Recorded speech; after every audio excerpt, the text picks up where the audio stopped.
As promised, we're going to be doing some chapter books as well, and I'm going to be reading, posting hopefully a sort of chapter a day throughout the week, so you've got something. This is The Ironman by Ted Hughes, one of my favourite books. It was filmed as The Iron Giant, although the film and the book are quite different. I don't think the film negates the book at all. If anything, kind of supports it. There aren't many pictures, so I'll show them when they turn up. This is going to be more like an audiobook. In fact, you can actually just turn the picture off completely and just listen to the voice.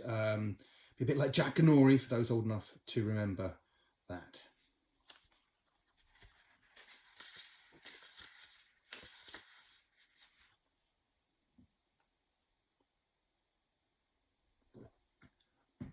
The Iron Man, a story in 5 nights by Ted Hughes.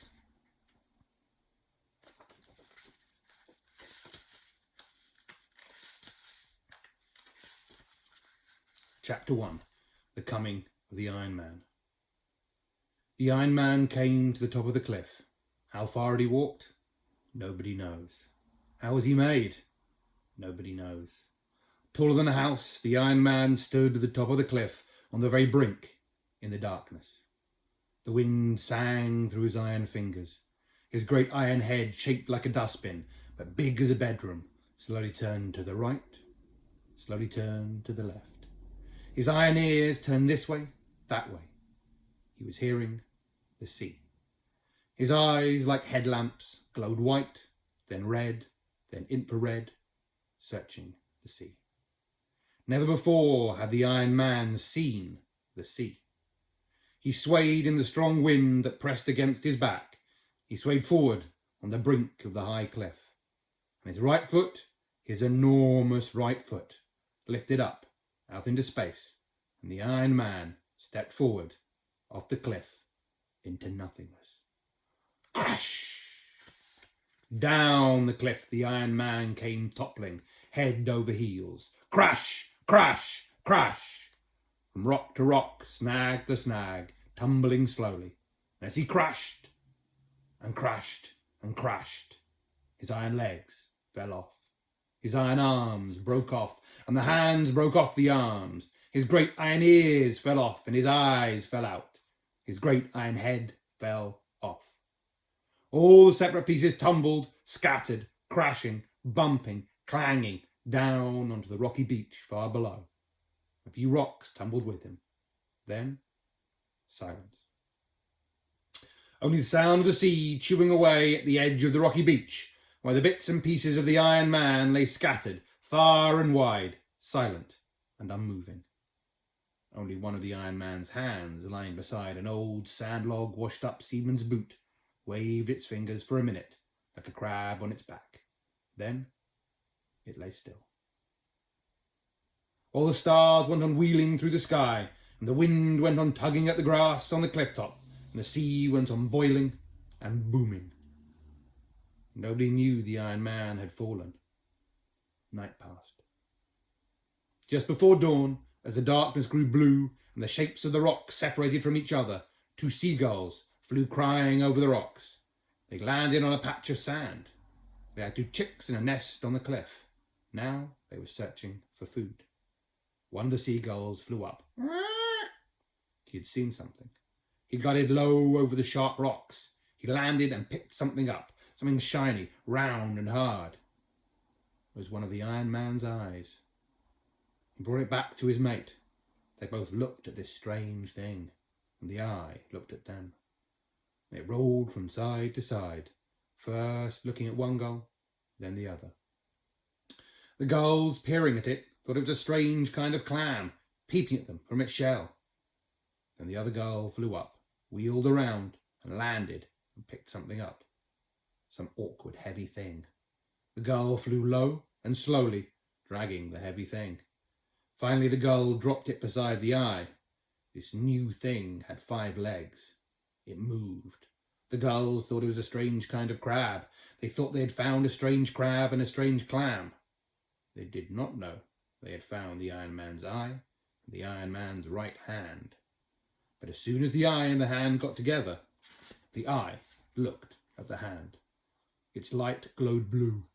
The hand stood up on 3 fingers and its thumb and craned its forefinger forward like a long nose. It felt around. It touched the eye.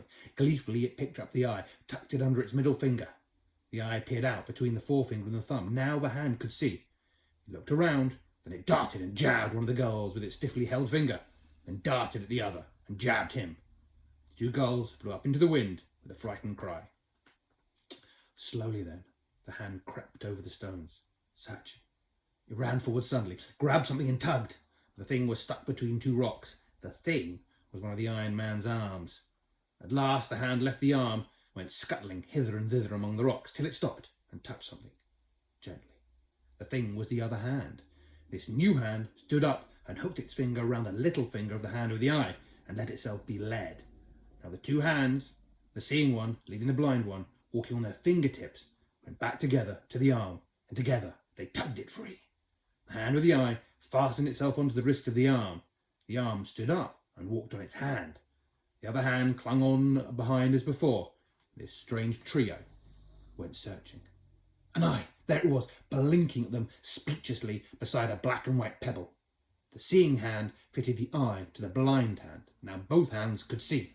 They went running among the rocks. Soon they found a leg. They jumped on top of the leg, and the leg went hopping over the rocks with the arm swinging from the hand that clung to the top of the leg. The other hand clung on top of that hand. The 2 hands, with their eyes, guiding the leg, twisting it this way and that, as a rider guides a horse. Soon they found another leg and the other arm. Now each hand, with an eye under its palm and an arm dangling from its wrist, rode on a leg separately about the beach. Hop, hop, hop, they went, peering among the rocks. One found an ear. At the same moment, the other found the giant torso. Then the busy hands fitted the legs to the torso. Then they fitted the arms, each fitting the other, and the torso stood up with the legs and arms, but no head. It walked about the beach, holding its eyes up in its hands, searching for its lost head. And at last, there was the head, eyeless, earless, nested in a heap of red seaweed. Now, in no time, the Iron Man had fitted his head back, and his eyes were in place, and everything in place except for one ear. He strode about the beach, searching for his lost ear, as the sun rose over the sea and the day came. The 2 gulls sat on their ledge, high on the cliff. They watched the immense man striding to and fro over the rocks below. Between them, on the nesting ledge, lay a great iron ear. The gulls could not eat it. The baby gulls could not eat it. There it lay on the high ledge. Far below, the Iron Man searched. At last he stopped and looked at the sea. Was he thinking the sea had stolen his ear? Perhaps he was thinking the sea had come up while he lay scattered, had gone down again with his ear. He walked towards the sea. He walked into the breakers, and there he stood for a while, the breakers bursting around his knees. Then he walked in deeper, deeper, deeper. The gulls took off and glided down low over the great iron head that was now moving slowly out through the swell. The eyes blazed red, level with the wave tops, till a big wave covered them, and foam spouted over the top of the head. The head still moved out under the water. The eyes and the top of the head appeared for a moment in a hollow of the swell. Now the eyes were green, and the sea covered them and the head. The gulls circled low over the line of bubbles that went on moving slowly out into the deep sea. Okay, so we will do chapter 2 tomorrow. Hope you enjoyed the 2 different types of stories. See you when you see you.